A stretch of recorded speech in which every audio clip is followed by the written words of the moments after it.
Welcome to my kitchen. என்ன ஒரு kitchen சொன்னீங்க, உள்ள கேஸ் ஸ்டவே காணும் கேட்டினா கேஸ் எல்லாம் ரேட் ஏறி போச்சு. அதனால கேஸ் வாங்குறதுக்கு காசு இல்லை. ஆனா அது இப்போ நமக்கு பிரச்சனை இல்லை. ஸ்விக்கி ஜொமேட்டோல ஆர்டர் போட்டு சாப்பிட்டுக்கலாம். ஆனா வாங்கிட்டு மொத்தத்தையும் சாப்பிட முடியாம இந்த ஃப்ரிட்ஜை வாங்கி வச்சு சாப்பிட்டுருக்கேன். ஆனா பிரச்சனைனா வச்ச பொருளை சூடு பண்ணி சாப்பிட்றதுக்கு கூட இப்போ கேஸ் ஸ்டவ் இல்லை.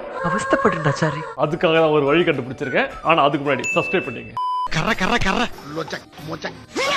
அதாவது பாத்தீங்கன்னா இது வந்து கன்வெக்ஷன் மோட் இருக்கிற, அப்புறம் இந்த ரோட்டு சரியா என்ன சொல்லுவாங்க கிரில் சிக்கன்லாம் செய்யறதுக்கு வந்து ஆப்ஷன் இருக்கிற, இது எல்லாம் இருக்கிற ஒரு காம்பினேஷன் கலவை சார்ந்த ஒரு மைக்ரோவேவ் ஓவன் இது இருக்குங்களா. இதுல சிக்கனை குத்திட்டு இதை எடுத்து இப்படி வச்சு தான் இருங்க போய் செட்டப் பண்ணி இதை குக் பண்ணுவோம்.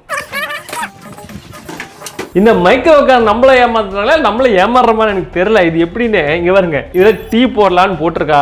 தோசை கீ ரோஸ்ட் போடலாமா என்ன கதை தெரியல. தந்தூரி சிக்கன் போடலான்றா, என்னென்னவோ போட்டு வச்சிருக்கா நண்பர்களே. ஆனா இதுல என்ன பண்ணணும்னு நம்ம பண்ணி பார்த்தா தெரியும். அதுக்கு நம்ம என்ன பண்ணுவோம், ஏதாவது பண்ணி பார்ப்போம். சோல்ஜர்ஸ் தோசை சுடுற மாதிரி பார்த்தீங்கன்னா இங்க தட்டு கொடுத்துருக்காங்க. என்ன பண்ணுறேன், தோசை ஊற்றி இதில் வைக்க போறேன். எண்ணெய் இல்லாம தோசை சுடுறாங்க பாருங்க. இந்த மாதிரி ஒரு தோசை இது வரைக்கும் எவ்வளோ சுட்டுருக்க மாட்டான். அருமையா தோசை ஊற்றிருக்கேனா உள்ள வைப்பாங்க. தோசை இதெல்லாம் தண்ணிலாம் வருது, நீராவி வருது. என்னாச்சு, என்ன புகை வருது? தோசை எதுவுமே ஆகலையே, ஆனா புகை தான் வருது. சி இந்த தர்மாக்கோல்லாம் எடுக்க மாட்டோம், அதான் புகை வருதோ. ஆனா தோசை ஒண்ணுமே ஆகலையே. திரும்பி கொடுக்கும். ஐயோ பொங்கல் நிறைய வருது, நிறைய புகை வருது. கைஸ் புகை வருது, ஆஃப் பண்ணிடுறேன்.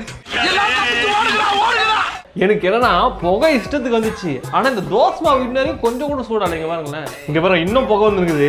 ஆனா தோசை மாவு கொஞ்சம் கூட சூடால, மாவு அப்படியே அது அவ்வளவுதான், டைம் முடிஞ்சது. உங்களுக்கு யாராவது தெரிஞ்சா கமெண்ட்ல போடுங்க. நெக்ஸ்ட் வீடியோல வந்து உங்களுக்கு தோசை எப்படி சுட்டு காட்டுறேன், அதை கமெண்ட்ல வச்சு அதை பார்க்கணும். சப்ஸ்கிரைப் பண்ணுங்க.